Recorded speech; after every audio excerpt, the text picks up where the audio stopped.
Hello everyone, स्वागत है आपका एग्जाम सिलेक्शन विद प्रतिभा में। आज के अपने वीडियो में जैसा कि आपको दिख रहा है थंबनेल में, वायरस, वायरॉइड्स, प्रियॉन्स और लाइकेंस के बारे में बात करने वाले हैं। चलिए स्टार्ट करते हैं हम आज का अपना ये वीडियो।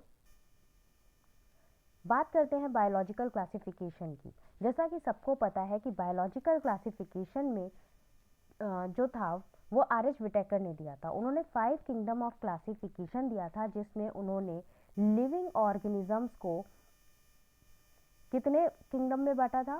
5 किंगडम में बांटा था। ठीक है, मोनेरा, प्रोटिस्टा, फंजाई, प्लांटी और एनिमेलिया, इन 5 किंगडम्स में बांटा। लेकिन वायरस को, प्रियॉन्स को, वायरॉइड्स को, लाइकेंस को इस बायोलॉजिकल क्लासिफिकेशन में कोई भी जगह नहीं दी गई। ये जगह क्यों नहीं दी गई, इस बारे में हम जानेंगे। कैरेक्टरिस्टिक्स को के ऊपर इस बात करेंगे। ठीक है, तो अभी हम इनको 1 बाय 1 डिस्कस करेंगे। सबसे पहले जो हम डिस्कस करेंगे वो वायरस को डिस्कस करेंगे। पहले वायरस का मतलब समझते हैं कि वायरस का मतलब होता क्या है। वायरस मीन्स वेनम और पॉइजनस, ऐसी चीज जो हमें इन्फेक्ट करे, जो हमारे लिए खतरनाक है, वो क्या है? वायरस है। वायरस जो है बहुत ही हाईली इन्फेक्शियस होता है, जो हमारी बॉडी को इन्फेक्ट करता है। ठीक है, तो स्टडी ऑफ वायरस जो है, वायरस की स्टडी क्या कहलाती है? वायरोलॉजी कहलाती है। अब बात करते हैं, the name virus was given by Dmitri Ivanovsky in 1892, recognise certain microbes as casual organism of the mosaic disease of tobacco. ये जो वायरस है सबसे पहले रिकॉग्नाइज किसने किया था? यहाँ पर थोड़ा सा मिस्टेक हो गया, टाइपिंग मिस्टेक। नेम इन्होंने सबसे पहले यूज नहीं किया था। डिमेट्री इवानोस्की ने क्या किया था? वायरस को सबसे पहले रिकॉग्नाइज किया था। और किस में रिकॉग्नाइज किया था? मोज़ेक डिजीज ऑफ टोबैको में। किस में रिकॉग्नाइज किया था? मोज़ेक डिजीज ऑफ टोबैको में। तो 2 क्वेश्चन आपके यहाँ पर बन जाते हैं। पहला क्वेश्चन आपका बन जाता है कि वायरस जो है उसको सबसे पहले रिकॉग्नाइज किसने किया था, या वायरस जो वर्ड टर्म है ये कॉइन किसने किया था।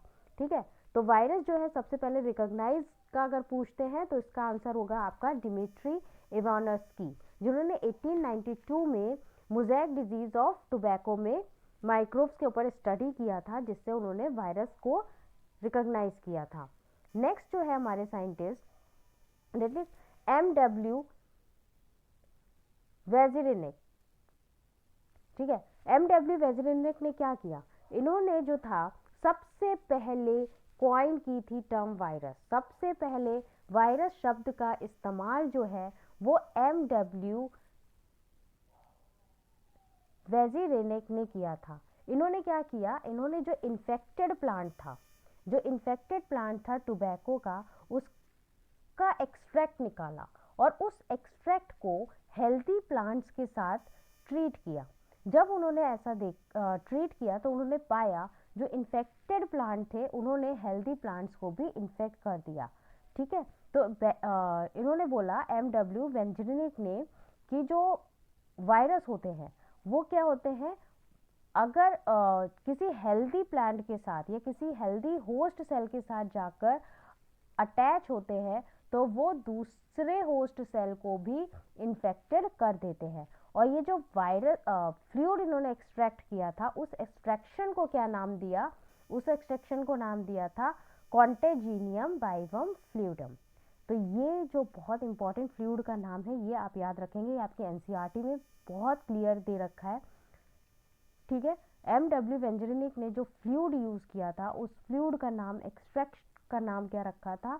Contagium बाइवम fluidum. इसके बाद हमारे अगले साइंटिस्ट आ जाते हैं W.M. स्टैनले। W.M. स्टैनले ने क्या बताया?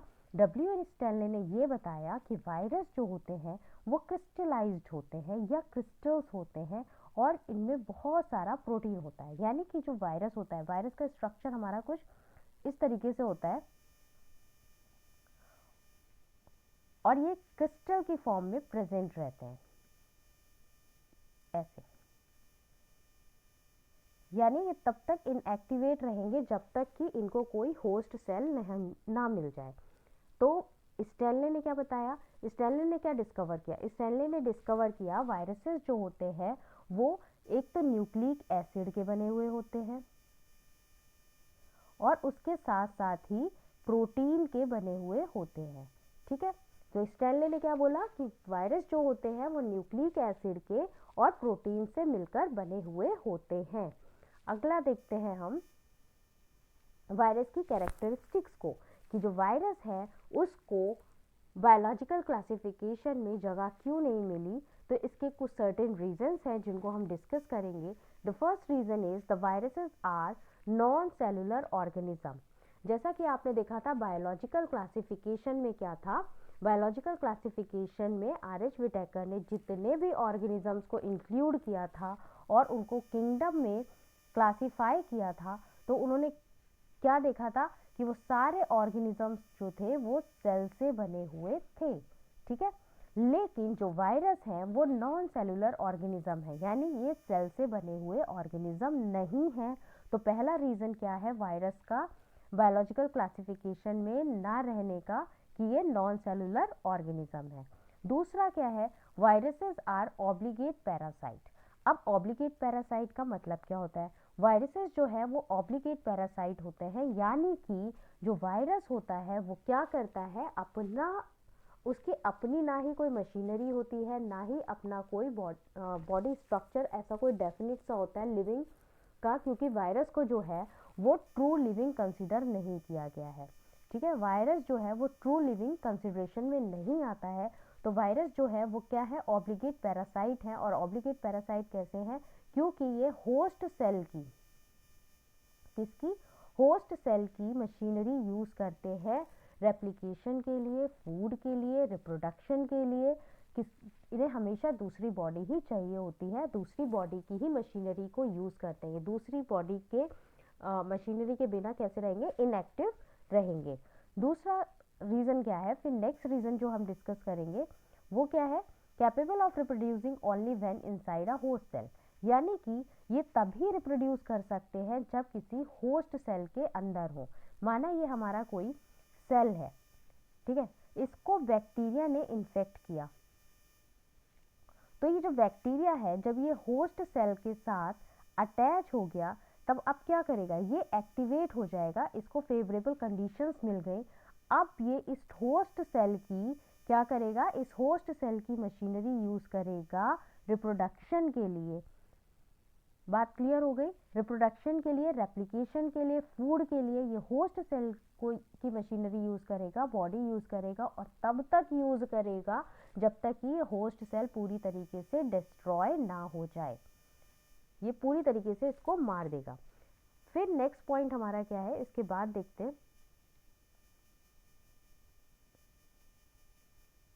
नेक्स्ट पॉइंट है वायरसेस लाइक मेटाबॉलिक मशीनरी। इनकी अपनी कोई भी मेटाबॉलिक मशीनरी नहीं होती है और ये टोटली रिप्रोडक्शन के लिए होस्ट सेल पे डिपेंड करते हैं, जैसा कि मैंने अभी आपको बताया। अब बात करते हैं इनके साइज की। तो वायरस का साइज जो होता है वो 20 to 300 नैनोमीटर होता है। अगला देखते हैं स्ट्रक्चर वायरस का। अगर हम वायरस की स्ट्रक्चर की बात करें तो वायरस का स्ट्रक्चर कुछ इस तरीके से होता है। जो आउटर मोस्ट लेयर होगी आपकी, ये जो आउटर मोस्ट लेयर होगी ये क्या कहलाएगी, ये कैप्सिड कहलाएगी। ठीक है, और इसके अंदर ये जो कॉइल्ड मटेरियल है न्यूक्लिक एसिड है, यानी न्यूक्लिक एसिड जो होता है वो एक लेयर से कवर्ड रहता है जिसे हम कैप्सिड कहते हैं। अब ये जो कैप्सिड है, कैप्सिड जो है वो बनी किससे है, कैप्सिड जो है वो प्रोटीन कोट की बनी हुई होती है। और ये प्रोटीन कोड किसके बने हुए होते हैं, प्रोटीन कोड जो होते हैं बहुत छोटी छोटी स्मॉल सब यूनिट से, प्रोटीन की सब यूनिट से इस तरीके से बने हुए रहते हैं, ज्वाइंट रहते हैं, और इसी को क्या कहते हैं, कैप्सुमर्स कहते हैं। इन छोटी छोटी स्मॉल सब यूनिट्स को क्या बोलते हैं, कैप्सोमर्स बोलते हैं। तो ये आप याद रखेंगे कि जो वायरस है उसकी आउटर लेयर जो है दैट इज कॉल्ड कैप्सिड। और कैप्सिड किसकी बनी हुई होती है, प्रोटीन कोट की। इसको हम प्रोटीन कोट भी बोलते हैं। और ये प्रोटीन कोट जो होता है वो स्मॉल सब यूनिट से बना होता है, और इन स्मॉल सब यूनिट्स को क्या बोलते हैं, कैप्सोमर्स बोलते हैं। कैप्सोमर्स का अच्छा काम क्या होता है, तो कैप्सोमर्स का काम क्या होता है, ये क्या करती है, ये जो न्यूक्लिक एसिड प्रेजेंट है इस कैप्सिड के अंदर, इसको प्रोटेक्ट करती है, न्यूक्लिक एसिड को प्रोटेक्ट करती है। और कैप्सोमर्स जो होते हैं वो अरेंज्ड रहते हैं हेलिकल या पॉलीहेड्रल ज्योमेट्रिक फॉर्म में। अब हम बात करेंगे वायरस के स्ट्रक्चर की। तो हमने नॉर्मल स्ट्रक्चर की बात कर ली है, अब हम बात करेंगे इसके जेनेटिक मटेरियल यानी कि न्यूक्लिक एसिड की। तो जो वायरस है उसमें क्या है जेनेटिक मटेरियल, वायरस में हमेशा या तो डीएनए होगा या आरएनए होगा। किसी भी वायरस में डीएनए या आरएनए एक साथ नहीं हो सकता, या तो उस वायरस में डीएनए होगा या फिर उस वायरस में आरएनए प्रेजेंट होगा। क्लियर हो गया पहला पॉइंट। दूसरा क्या है, virus is nucleoprotein and the genetic material is infectious. Virus जो है वो कैसे होंगे, न्यूक्लियोप्रोटीन। मैंने अभी आपको बोला था कि वायरस जो है वो किसके बने हुए होते हैं, प्रोटीन की सब यूनिट्स के बने हुए होते हैं, छोटी छोटी यूनिट से मिलकर बनते हैं। तो वायरस कैसा है, न्यूक्लियोप्रोटीन है, और इसका जेनेटिक मटेरियल कैसा है, इन्फेक्शियस है, यानी कि इन्फेक्ट करेगा। नेक्स्ट क्या है, virus that infect plant have single stranded RNA. अच्छा, इसमें भी डिफरेंस है, जो वायरस प्लांट को इन्फेक्ट करेंगे और जो वायरस ह्यूमन बीइंग या एनिमल को इन्फेक्ट करेंगे तो उनका भी जेनेटिक मटेरियल अलग अलग होगा। जो वायरस प्लांट को इन्फेक्ट करेंगे उनमें क्या होगा, उनमें सिंगल स्ट्रैंडेड आरएनए प्रेजेंट होगा, और जो वायरसेस एनिमल को इन्फेक्ट करेंगे उनमें या तो डबल स्ट्रैंडेड आरएनए होगा या डबल स्ट्रैंडेड डीएनए होगा। ठीक है, ये बहुत बड़ा डिफरेंस है जो आप याद रखेंगे। कंपैरिजन आपको हमेशा करना चाहिए जब भी दो चीज़ों की बात हो रही हो। यहाँ पर हम वायरस की बात कर रहे हैं और वायरस के इन्फेक्शन की बात कर रहे हैं, और इन्फेक्शन की बात किस में कर रहे हैं, प्लांट में कर रहे हैं और ह्यूमन बीइंग में कर रहे हैं। और किसका कर रहे हैं, जेनेटिक मटेरियल का कर रहे हैं। तो वायरस जो है अगर प्लांट में इन्फेक्ट करेगा तो उसका जेनेटिक मटेरियल कैसा होगा, सिंगल स्ट्रैंडेड आरएनए होगा। लेकिन अगर वायरस जो है वो किसी एनिमल को इन्फेक्ट कर रहा है तो या तो उसका जेनेटिक मटेरियल कैसा होगा, डबल स्ट्रैंडेड आरएनए का होगा या डीएनए का होगा। इसके अलावा कुछ वायरस ऐसे भी होते हैं जो बैक्टीरिया पर इन्फेक्ट करते हैं। जो वायरस बैक्टीरिया को इन्फेक्ट करे उन वायरसेस को हम बोलते हैं बैक्टीरियोफाज। क्या बोलते हैं, बैक्टीरियोफाज या बैक्टीरियल वायरस। और ये यूजुअली यहाँ पर क्या होता है, यूजुअली जितने भी बैक्टीरियोफाज होते हैं उनका जेनेटिक मटेरियल कैसा होता है, डबल स्ट्रैंडेड डीएनए वायरस होता है इनके अंदर।